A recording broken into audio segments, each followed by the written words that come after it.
All right, today we're going to unpack a pretty startling worldview that comes from our source material. We're going to go on a journey that starts in just one city with one person's fear and then zooms out to cover the entire globe. And it all kicks off with one single unnerving question. This is the question that starts everything. It's the central mystery. And it comes from a really terrifying personal story about a friend who was interrogated right in her own city. So the story is set in El Paso, Texas. According to the source, a friend of the speaker was allegedly punched and interrogated by 10 masked men. Apparently, she had some migrants staying at her house through a roommate, and then those migrants just disappeared. She was supposedly terrified, thinking she was going to die, which left the speaker wondering, who on earth could these masked men have been? Okay, let's dive into this first layer. The source connects that mystery, those 10 masked men, to the most immediate suspect, local law enforcement. And it all has to do with the strange sense of peace in a city living right on the edge of chaos. So the source asks this really fascinating question.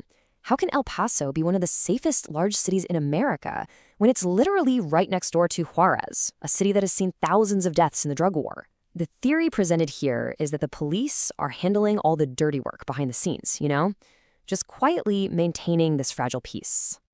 Now, what's really interesting is how the source builds its case for a supposed lack of accountability. It argues that, yeah, every department has crooked cops, but the real problem in this view is that the good cops cover for them out of a sense of brotherhood. You combine that with an insulated internal affairs system, and you allegedly get this bubble where there's no real external oversight and very few consequences. To bring these big claims down to a human level, the source shares a harrowing personal story. This is an account of what supposedly happened when a family called the police not because of a crime, but because they needed medical help during a mental health crisis. Wow, this quote really says it all, doesn't it? It's that stark contrast between what they expected, a gentle escort to the hospital, and the horrifying reality the speaker says they experienced instead. And here's how the events supposedly unfolded. A call for help leads to an alleged beating by the officers who arrive. The source even claims the assault continued inside the hospital. But here's the kicker. The story ends by saying that trying to file a complaint is a risk in itself. You have to go down to the police department, and the source points to what it calls a rule. If you can't prove your complaint, you could be the one facing a felony. Okay, let's move to the next layer. Because the source argues that to really get the why behind all of this, you just have to follow the money. You have to look at the massive economic forces that are at play.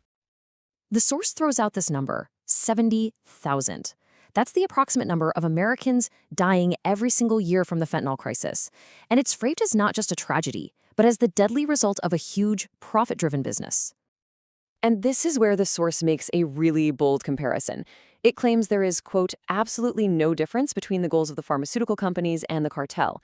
Think about it. Both want to sell a product, they both want to sell as much of it as they can, and they both try to avoid controversy.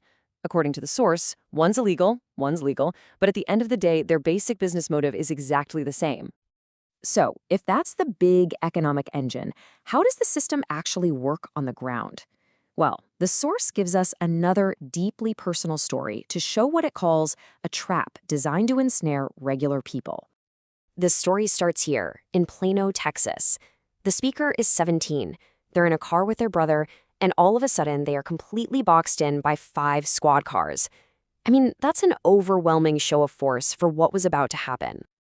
And the reason they gave for this whole thing? A jaywalking warrant. Yeah, you heard that right. The source presents this as a completely trivial excuse to kickstart a much more serious chain of events. And this is where things take a serious turn. According to the speaker, an officer who hadn't even been involved yet gets out of his SUV, walks over, squats down by the car, and then stands up holding a petri dish full of some blue liquid. He says it's meth, and according to the source, that was it. That accusation alone led to a criminal conviction. The argument here is that the system is just designed to get convictions no matter what, with evidence that allegedly appeared out of thin air. So here's the crucial point the source makes with all this. Collin County, Texas, apparently has a 98% conviction rate. But this isn't seen as proof of amazing police work. Instead, the source claims it's the result of a system that basically buffaloes people into pleading guilty, because trying to fight the charges feels hopeless from the very beginning. The source lays out this cycle, calling it a deliberate trap.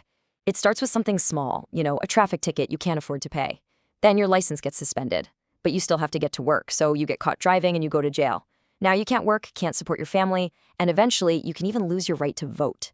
It's described as a system built to take money from the poor and then strip them of the power to ever change that system. Okay, so from these really intense personal stories, the source zooms all the way out, like to the widest possible view. It alleges that all these local problems are just symptoms of a much, much bigger struggle for control on a global scale. The source makes this really provocative claim that Mexico isn't just a country struggling with a crime problem. It argues it has become a full-blown narco-terrorist state, a police state that's effectively run by the drug trade. So, who does the source claim is pulling the strings? Well, the claim made is pretty explicit. It's that China is the ultimate supplier of the drugs that fuel this whole system, and is therefore the one that's really in charge. And this is where the whole theory culminates. The claim is that the United States itself has essentially already been taken over.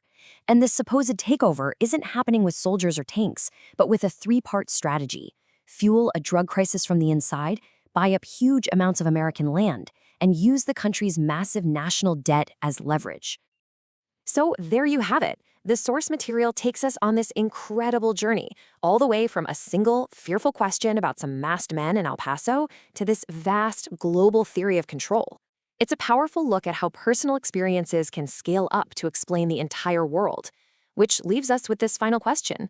When our own experiences collide with a critique of the system, where does that line between observation and conspiracy really lie? That's a question we all have to answer for ourselves.